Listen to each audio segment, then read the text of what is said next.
मेरे प्रिय भाई और बहनों, बाइबल में कुछ शिक्षाएं हैं जो बहुत नाजुक हैं और हृदय स्पर्शी हैं। कुछ ऐसी शिक्षाएं जिसके द्वारा ईश्वर के हृदय का रहस्य हमें प्राप्त होता है। योहन के सुसमाचार की अध्याय 10 वाक्य 27 में प्रभु यीशु कहते हैं, मेरी भेड़ें मेरी आवाज पहचानती हैं, मैं उन्हें जानता हूं और वे मेरा अनुसरण करती हैं। मेरी भेड़ें मेरी आवाज पहचानती हैं, मैं उन्हें जानता हूं और वे मेरा अनुसरण करती हैं। प्रभु यीशु हम विश्वासियों का उनके साथ रिश्ते को एक चरवाहे और भेड़ों के रिश्ते से तुलना कर रहे हैं। प्रभु यीशु कहते हैं कि मैं चरवाहा हूं और तुम भेड़ें हो। इसको समझने के लिए हमें वास्तविक दृश्य को देखना होगा। आपने भेड़ों को देखा होगा। चरवाहा कहां रहता है? भेड़ों के सामने रहता है, कभी कदार पीछे जाता है सबको बटोरने के लिए, वरना चरवाहा आगे चलता है, कोई आवाज करता है, सारी भेड़ें निसंकोच बिंदास उसका अनुसरण करती हैं, उसके पीछे पीछे चलती हैं। याद रहे प्रभु यीशु ने अपने शिष्यों से कहा, मेरे पीछे चले आओ। भेड़ें चरवाहे के पीछे पीछे चलती हैं बिना किसी संकोच के, मानो उन्होंने अपनी जिंदगी को उस चरवाहे के हाथों में सौंप दिया हो। प्रभु यीशु अपने शिष्यों को, अपने विश्वासियों को अपनी भेड़ें कहते हैं, जो बिंदास ही यीशु के पीछे चलती हैं और अनुसरण करती हैं, अनुगमन करती हैं। जो लोग इस तरह प्रभु के पीछे पीछे चलते हैं, उनके जीवन में क्या होता है, इसके बारे में स्तोत्र 23 में स्तोत्रकार समझाता है। बहुत सुंदर स्तोत्र है, आपने बार बार सुना है। वहां पर स्तोत्रकार क्या कहता है, प्रभु मेरा चरवाहा है, मुझे किसी बात की कमी नहीं। वह मुझे हरे मैदानों में बैठाता और शांत जल के पास ले जाकर मुझ में नवजीवन का संचार करता है। अपने नाम के अनुरूप वह मुझे धर्म मार्ग पर ले चलता है।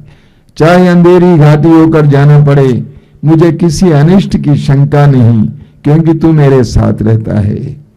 मुझे तेरी लाठी तेरे डंडे का भरोसा है। तू मेरे शत्रुओं के देखते देखते मेरे लिए खाने की मेज सजाता है। तू मेरे सिर पर तेल का विलेपन करता और मेरा प्याला लबालब भर देता है। जिसने प्रभु को अपना चरवाहा बनाया है, जो प्रभु के पीछे पीछे चलता है,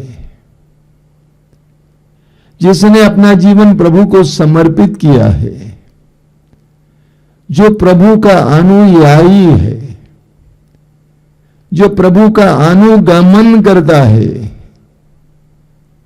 जो प्रभु को अपना प्रभु मान चुका है, जो प्रभु की शिक्षाओं का पालन करता है, उसके विषय में लिखा हुआ है कि वो कहेगा, प्रभु मेरा चरवाहा है। अगर प्रभु आपका चरवाहा है तो आपके जीवन में क्या क्या देखने को मिलेगा, इसका सुंदर वर्णन इस स्तोत्र में दिया गया है। सबसे पहले स्तोत्रकार कहता है, मुझे किसी बात की कमी नहीं, मुझे किसी बात की कमी नहीं, मुझे किसी बात की कमी नहीं। अगर प्रभु मेरा चरवाहा है तो मुझे किसी बात की कमी नहीं है। हमें राजाओं के पहले ग्रंथ के अध्याय 17 में पढ़ने को मिलता है, पूरे इस्राएल में अकाल पड़ा था, कहीं पानी नहीं था, लोगों के पास खाने के लिए चीजें नहीं थी, पशु मर रहे थे, लोग मर रहे थे। ऐसी परिस्थिति में प्रभु ने अपने चुने हुए भक्त एवं नबी एलिया से कहा कि तुम एक काम कर, किरीत की घाटी में जाकर बैठ जाओ जहां से होकर नदी बहती है,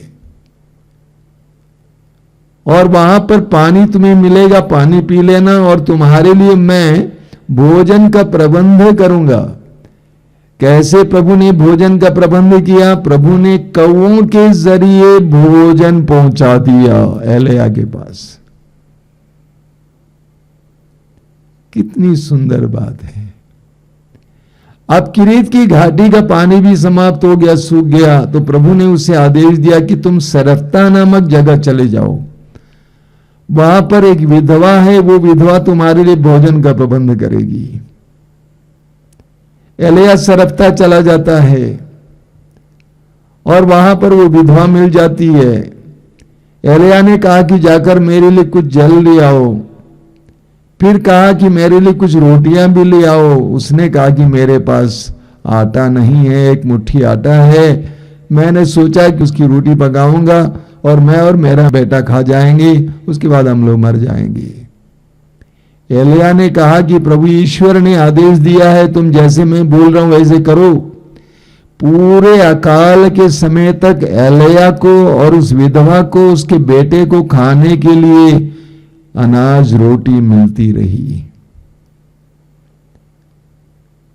हमें स्तोत्र ग्रंथ में पढ़ने को मिलता है, स्तोत्र 127 उसके वाक्य 2 में, कठोर परिश्रम की रोटी खाने वालों, तुम व्यर्थ ही सवेरे जागते और देर से सोने जाते हो, वह अपने सोए हुए भक्त का भरण पोषण करता है।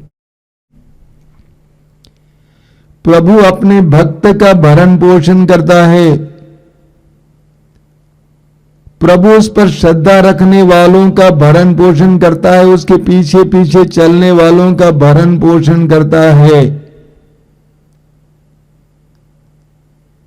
स्तोत्र 34 में हम पढ़ते हैं, स्तोत्र 34 उसके वाक्य 11 में वचन में क्या लिखा हुआ है?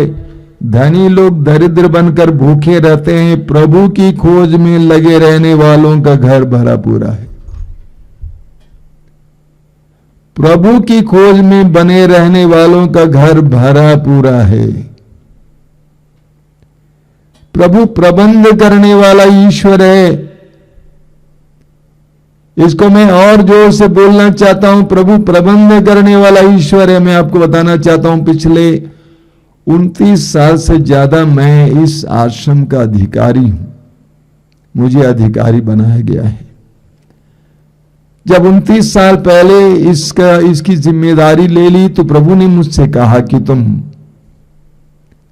आश्रम चलाने के लिए पैसे के लिए किसी पर निर्भर नहीं रहना, ना तुम्हारे अधिकारियों पर, ना विदेशी पैसे पर, ना प्रोजेक्ट पर निर्भर रहना, तुम मुझ पर निर्भर रहना। ईमानदारी से बोल रहा हूं, 29 साल से यह आश्रम मेरे अधीन चल रहा है, यानी प्रभु के अधीन। आज तक प्रभु ने कोई कमी नहीं होने दिया। कुछ ऐसे समय आए जब हमारे पास कुछ नहीं था, लेकिन प्रभु ने अपने ही ढंग से हमारे लिए प्रबंध किया। हम निर्गमन ग्रंथ के अध्याय 16 में पढ़ते हैं, जब इस्राएली जनता इस मिस्र देश की गुलामी से छूटकर स्वतंत्र होकर अपने कनान देश की ओर जा रही थी, मार्ग में उनके पास खाने के लिए कुछ भी नहीं था। ईश्वर ने आसमान से उनके लिए मन्ना बरसाया। हमारा ईश्वर प्रबंध करने वाला ईश्वर है। सुसमाचारों में हम पढ़ते हैं कि प्रभु यीशु के वचन को सुनने के लिए लोग बहुत बड़ी संख्या में उनके पीछे हो लेते थे, और वे लोग भूल भी जाते थे कि अंधेरा हो रहा है। उनके पास खाने के लिए कुछ नहीं था, लेकिन प्रभु यीशु ने स्वयं चमत्कारी ढंग से उनके लिए खाने के लिए प्रबंध किया। हमारा ईश्वर एक ऐसा ईश्वर है जो हमारे लिए प्रबंध करता है। कई साल पहले टीवी के जी जागरण में हमारा प्रवचन चलता था। उस समय एक भाई ने फोन करके अपना साक्ष्य सुनाया। उस भाई ने कहा कि मेरे पेट में समस्या थी, डॉक्टरों ने कहा कि तुरंत ऑपरेशन करना है और उसके लिए 1,25,000 रुपए की जरूरत थी। और मैं अपने मित्रों और अन्य लोगों के पास गया, उन्होंने हमें पैसा नहीं दिया। मैं बहुत दुखी था। ऐसे में रविवार के दिन मैंने आपके प्रवचन को सुना। प्रवचन में आपने कहा था कि हमारा ईश्वर प्रबंध करने वाला ईश्वर है, और मैंने उस वचन पर विश्वास किया और मैं उस समय से यीशु का नाम लेकर प्रार्थना करने लगा, कहने लगा कि ईश्वर तू प्रबंध करने वाला है, तू मेरे लिए प्रबंध करेगा। अगले दिन सुबह सोमवार को उसके दरवाजे पे दस्तक सुनाई दिया और उसने दरवाजा खोला तो उसका एक मित्र 1,25,000 रुपया लेकर उसके सामने खड़ा था, यह कहकर ऑपरेशन कराइए, जान बचाइए। हमारा ईश्वर प्रबंध करने वाला ईश्वर है। स्तोत्रकार कहता है, प्रभु मेरा चरवाहा है, मुझे किसी बात की कमी नहीं। जिसने प्रभु को चरवाहा बनाया है, प्रभु उसके जीवन में किसी भी प्रकार की घटी कमी होने नहीं देगा। दूसरी बात है, वह मुझे हरे मैदानों में बैठाता है।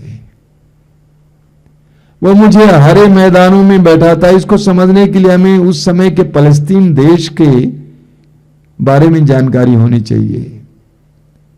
पहाड़, पहाड़ी, चट्टान का देश था।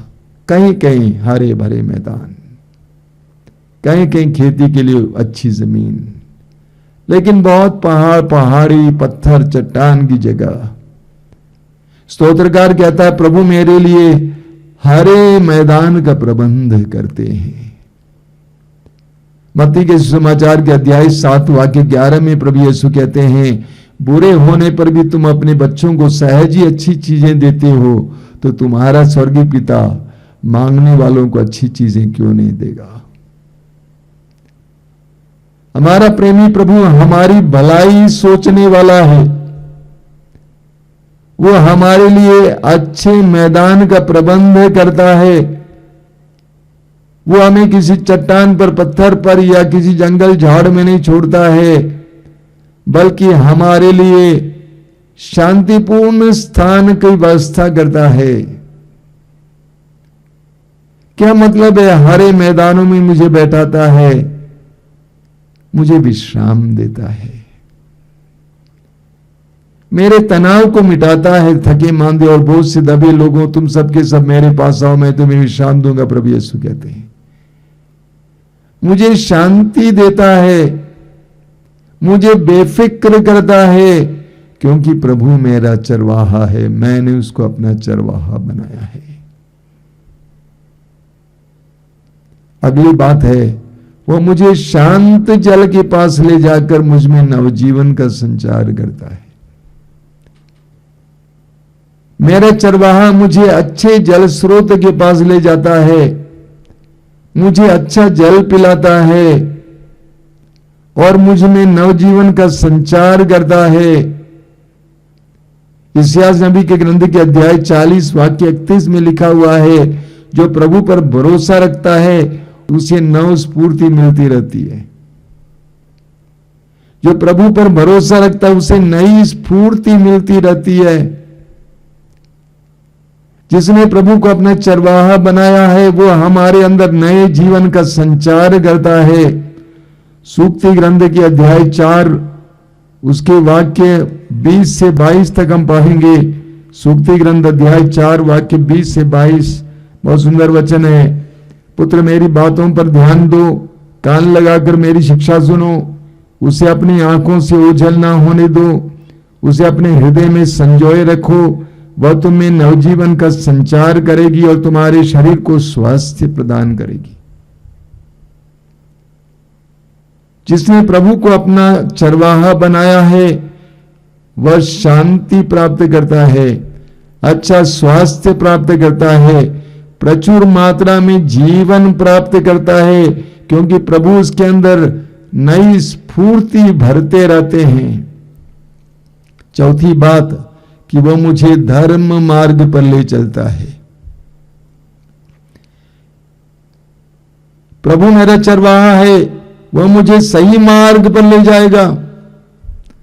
वह मुझे गलत मार्ग पर कभी ले जा नहीं सकता है। अगर निसंकोच बेधड़क यीशु के पीछे मैं चलता हूं तो वह मुझे संभाले रखता है, गलत जगह पे जाने नहीं देता है। यूहन्ना के सुसमाचार के अध्याय 14 में प्रभु कहते हैं, मैं मार्ग हूं। वो मुझे सन्मार्ग पर ले चलता है, मुझे भटकने नहीं देता है। यूहन्ना के सुसमाचार के अध्याय 8 वाक्य 12 में प्रभु यीशु कहते हैं, संसार की ज्योति मैं हूं, जो मेरा अनुसरण करता वो कभी अंधकार में भटकता नहीं रहेगा। वो कभी अंधकार में भटकता नहीं रहेगा। मैं संसार की ज्योति हूं, जो मेरा अनुसरण करता है वो कभी अंधकार में भटकता नहीं रहेगा। अंधविश्वास में, बुराई में, गंदगी में, व्यभिचार में, बेईमानी में, अन्य पापमय बातों में फंसेगा नहीं, भटकेगा नहीं, क्योंकि वो मेरे पीछे पीछे चलता आएगा। जिसने प्रभु को अपना चरवाहा बनाया है वो प्रभु उससे कभी भी भटकने नहीं देंगे। वह प्रभु के पीछे पीछे चलता रहेगा। आगे है, चाहे अंधेरी घाटियों से जाना पड़े, मुझे किसी अनिष्ट की शंका नहीं। मुझे कितनी ही कठिनाइयों से गुजरना पड़े, कितनी परेशानियों का सामना करना पड़े, मुझे किसी अनिष्ट की शंका नहीं होगी, क्योंकि वह मेरे साथ रहता है। वह मेरा चरवाहा है, मैं उसके पीछे चल रहा हूं। इस्यास नबी अध्याय 43 वाक्य 2 में प्रभु कहते हैं, यदि तुम समुद्र पार करोगे, जलधाराएं तुम्हें बहाकर नहीं ले जाएंगी, क्योंकि मैं तुम्हारे साथ रहूंगा। यदि तुम समुद्र पार करोगे, जलधाराएं तुम्हें बहाकर नहीं ले जाएंगी। यानी तुम कितनी कठिनाइयों से गुजरोगे, मैं तुमको कभी अकेला नहीं छोड़ूंगा, मैं तुम्हारे साथ रहूंगा। मेरा चरवाहा मुझे छोड़कर नहीं भागेगा, वो मेरे साथ रहेगा, मुझे साथ देगा, मुझे सहारा देगा। वो मुझे डरने नहीं देगा, वो मुझे संभालेगा, मेरा संरक्षण करेगा।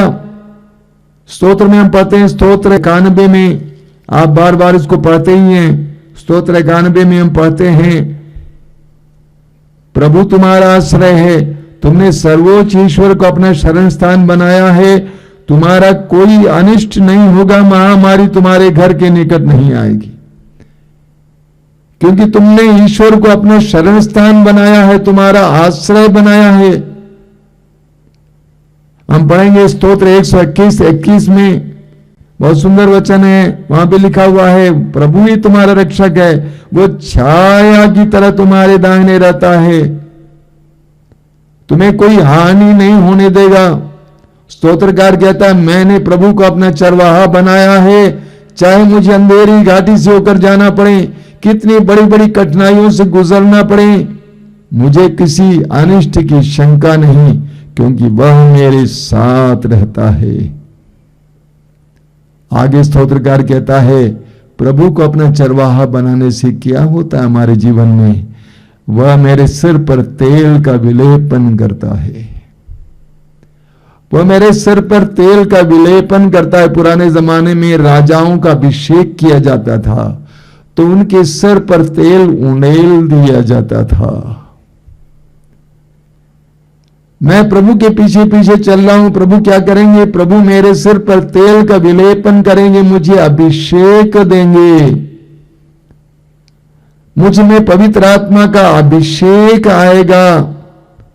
प्रभु यीशु ने स्वयं कहा अपने बारे में, प्रभु का आत्मा मुझ पर छाया रहता है, उसने मुझे भेजा है, उसने मेरा अभिषेक किया है और मुझे भेजा है जिससे मैं दर्दों को सुसमाचार सुनाऊं, इत्यादि इत्यादि। प्रभु यीशु कहते हैं कि ईश्वर ने अपने आत्मा से मुझे विभूषित कर दिया है। प्रेरित चरित्र अध्याय 10 वाक्य 38 में हम पढ़ते हैं, ईश्वर ने ईसा को पवित्र आत्मा तथा सामर्थ्य से भर दिया। जब हम प्रभु को अपना चरवाहा मानकर उसके पीछे चलेंगे, प्रभु हमें अभिषेक देंगे, प्रभु हमें सम्मानित करेंगे,